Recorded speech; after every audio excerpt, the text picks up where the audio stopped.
اعوذ باللہ من الشیطان الرجیم، بسم اللہ الرحمن الرحیم۔ سورہ قاف، سورہ نمبر 50، مکہ میں نازل ہوئی، رکوع 3، آیات 45۔ شروع اللہ کے نام سے جو نہایت مہربان رحم کرنے والا ہے۔ قاف، قرآن مجید گواہ ہے، مگر انہیں تعجب ہوا ہے کہ ان کے پاس انہی میں سے ایک ڈرانے والا آ گیا ہے۔ پھر کافر کہتے ہیں یہ عجیب بات ہے، کیا جب ہم مر کے مٹی ہو چکے ہوں گے یہ تو دور کی واپسی ہوگی؟ ہم جانتے ہیں جو کچھ زمین ان میں سے کم کرتی ہے، اور ہمارے پاس ایک نگہبان کتاب ہے۔ نہیں، بلکہ انہوں نے حق کو جب وہ ان کے پاس آیا جھٹلا دیا اور اب الجھن میں پڑے ہیں۔ مگر کیا انہوں نے اپنے اوپر آسمان پر نگاہ نہیں ڈالی کہ ہم نے اسے کیسے تعمیر کیا ہے اور آراستہ کیا ہے، اور اس میں کوئی شگاف نہیں، اور زمین کو ہم نے پھیلایا ہے اور اس میں پہاڑ رکھے ہیں، اور اس میں ہر قسم کی پر رونق چیز اگائی ہے، ہر رجوع کرنے والے بندے کے دیکھنے اور نصیحت کے لیے۔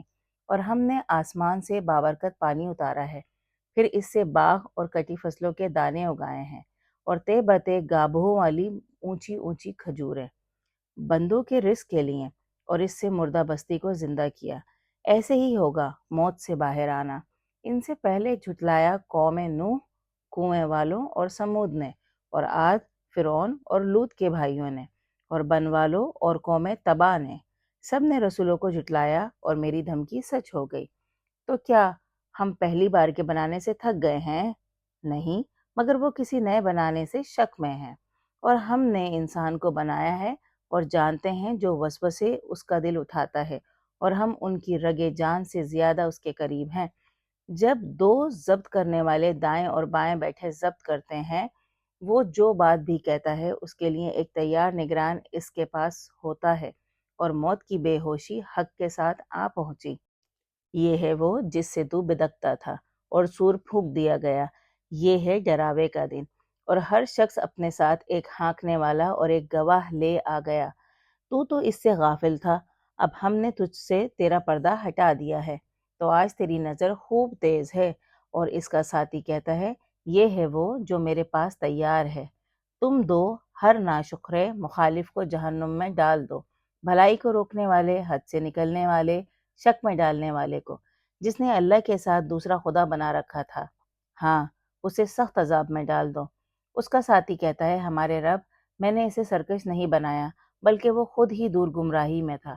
اللہ کہتا ہے میرے حضور جھگڑا مت کرو، میں نے تمہیں ڈراوا پہنچا دیا تھا۔ میرے ہاں بات بدلہ نہیں کرتی، اور میں بندوں پر کوئی ظلم توڑنے والا بھی نہیں۔ اس دن ہم جہنم سے کہیں گے کیا تو بھر گئی ہے، اور وہ کہے گی کیا اور بھی ہیں، اور جنت پرہیزگاروں کے قریب ہوگی اور دور نہ ہوگی۔ یہ ہے وہ جس کا تم سے وعدہ کیا گیا تھا، ہر رجوع کرنے والے نگہبان کے لیے، وہ جو رحمان سے بن دیکھے ڈرتا تھا، اور جو توجہ دینے والا دل لے کر آیا ہے۔ اس میں سلامتی سے داخل ہو جاؤ، یہ ہمیشہ رہنے کا دن ہے۔ ان کے لیے وہاں وہ سب ہوگا جو وہ چاہیں گے، اور ہمارے پاس اور بھی ہوگا۔ اور ان سے پہلے ہم نے کتنی ہی نسلوں کو جو ان سے زیادہ زوراور تھیں مٹا ڈالا، پھر وہ شہروں کو چھانتے پھرتے تھے۔ کیا کوئی خلاصی کی جگہ ہے؟ بے شک اس بات میں اس شخص کے لیے یاد دہانی ہے جو دل رکھتا ہے یا کان لگاتا ہے اور دیکھتا ہے۔ اور ہم نے آسمانوں اور زمین کو اور جو کچھ ان کے درمیان ہے 6 دنوں میں بنایا، اور ہمیں تھکان نے چھوا تک نہیں۔ پس جو کچھ یہ لوگ کہتے ہیں اس پر صبر کر اور اپنے رب کی تعریف کیا کر، سورج نکلنے سے پہلے اور غروب ہونے سے پہلے، اور رات کے کچھ حصوں میں، اور سجدوں کے بعد بھی اس کی تسبیح کر، اور کان لگا جس دن بلانے والا ایک قریبی جگہ سے آواز دے گا، جس دن لوگ سچ مچ دھماکہ سنیں گے۔ یہ ہے باہر آنے کا دن۔ بے شک ہم ہی زندہ کرتے ہیں اور مارتے ہیں، اور ہماری طرف ہی واپسی ہوگی۔ جس دن زمین ان کے اوپر سے یک لخت پھٹ جائے گی، یہ حشر برپا کرنا ہمارے لیے آسان ہے۔ ہم خوب جانتے ہیں جو وہ کہتے ہیں، اور تو ان پر زبردستی نہیں کر سکتا۔ بس قرآن سے نصیحت کرتا جا اسے جو میری تنبیہ سے ڈرتا ہے۔